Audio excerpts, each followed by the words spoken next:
बंगाल में हिंसा हो रही है उसके लिए बीजेपी जिम्मेदार है, बीजेपी ही हिंसा कराती है, जबकि सरकार वहाँ ममता बनर्जी की है। पूरे देश में मालूम है कि हिंसा में शामिल कौन है, संख्या किसकी वहाँ अधिक है, वहाँ बहुसंख्यक हैं लोग। आज के दिन में औरंगजेब को अगर आदर्श बनाएंगे तो निश्चित रूप से लोग आक्रोश में आएंगे। फिर से आप चाहते हैं कि औरंगजेब को तो भगा दिया हमारे लोगों ने, मुगलों को भगा दिया, फिर मुगलों को ही आदर्श मानकर लोगों पर राजनीति करेंगे तो निश्चित रूप से आक्रोश आएगा। इसकी जिम्मेदार तो समाजवादी पार्टी है। निश्चित रूप से आज जब होगा इलेक्शन तो वोट से निश्चित रूप से जनता जनार्दन है, जज है, वो अपने आप इसीलिए सत्ता से दूर कर रहे हैं। अच्छा, समाजवादी पार्टी के राज्यसभा सांसद है रामजीलाल सुमन, राणा सांगा पर उन्होंने पहले विवादित बयान दिया। अब एक बयान दिया है, एक बच्ची के साथ रेप हुआ, दलित बच्ची के साथ नाबालिग है, उस पर कह रहे ये कोई बड़ी बात नहीं है। हालांकि अखिलेश यादव परिवार से भी मिले, कुछ मुआवजे की बात कही, ऐसे बयान क्यों दे रहे हैं ये सब जो है फिरका परस्त अवसरवादी लोग हैं। ये अवसर फायदा उठाए कांग्रेस में, अवसर उठाए बसपा में, अवसर उठा के यहाँ आ गए जब तक थे तो।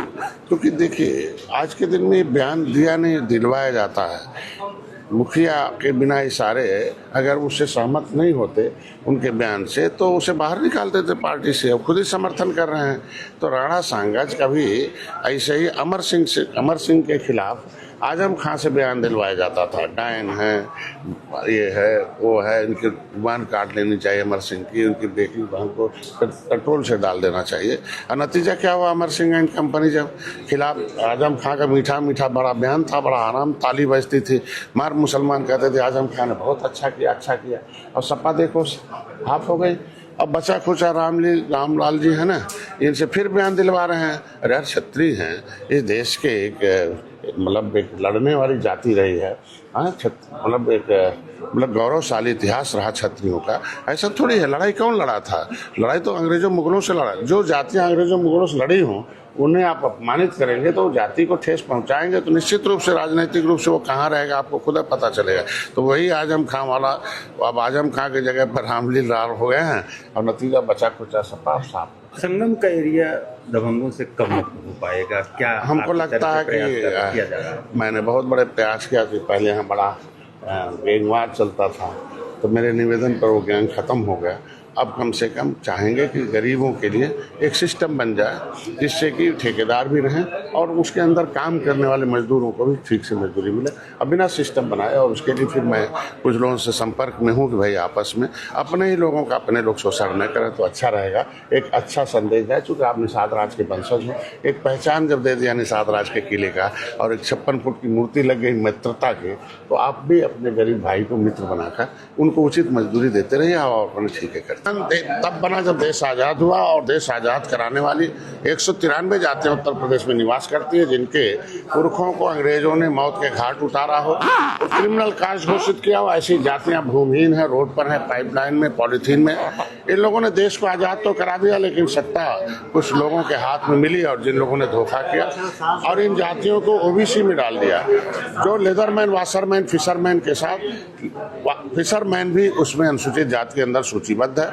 उत्तर प्रदेश में एक दिल्ली के अधिनियम से, जो संविधान का अधिनियम है, अधिसूचना, उससे इनके बच्चे सरकारी पैसे से पढ़ेंगे, सरकारी नौकरी करेंगे और इनकी बहन बेटियों की इज्जत सुरक्षित। उसका नाम ही है अनुसूचित जाति अत्याचार निवारण अधिनियम। मतलब नीचे सूचित, मतलब सूचित किया जाएगा जो जाति पैसे बुद्धि में समाज में नीचे भूमि है नहीं है, ऐसे जातियों के निवारण के लिए है। उत्तर प्रदेश में एक अलग से लोक सेवा, उत्तर प्रदेश लोक सेवा अनुसूचित जाति पिछड़े वर्ग अधिनियम 1994 बना दिया।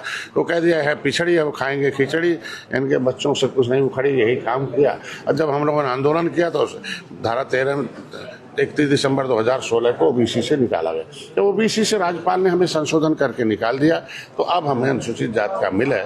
इसके लिए जिसको लेना होगा उसको जगना होगा। भारतीय जनता पार्टी अपना वादा पूरा करे, इसीलिए हम लोग आए हैं। इन्हीं वजह से आज उदासीन हो गया निषाद, चूंकि माननीय योगी जी थे तब सदन में आवाज उठाते थे। आज के दिन भारतीय जनता पार्टी जो थी वो हमने वादा किया था मछुआ विजन में, इसके नतीजा कि एक बार 2019 में हम लोग सरकार 2019 में बनाए, 2022 में एक मुश्त वोट दिया निषाद ने।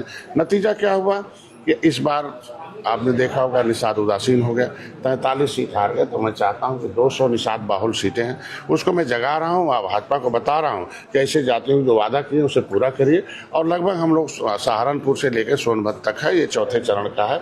अब खाली अब इलाहाबाद मंडल और मिर्जापुर मंडल बचा हुआ, उसके बाद फिर हम लोग विधानसभा में जाएंगे। जब तक इनका जिनको लेना है उनको जगा रहा हूँ, और जिनको बताना, चूंकि शिक्षा को भी देखिए, अशिक्षा जो ऐसी चीज है कि जो आज के दिन में इनका शिक्षा मिलता अनुसूचित जाति अधिनियम में है, तो शिक्षा इन्हें मिल जाए, रोजगार मिल जाए, तो ये इसलिए इन्हें जगा रहा हूँ, बता रहा हूँ, बस और कुछ नहीं है। संविधान में अधिकार जिस तरीके लेदरमैन ने लिया, वाशरमैन ने लिया, फिशरमैन भी अपना अधिकार ले। दावेदारी आपकी 200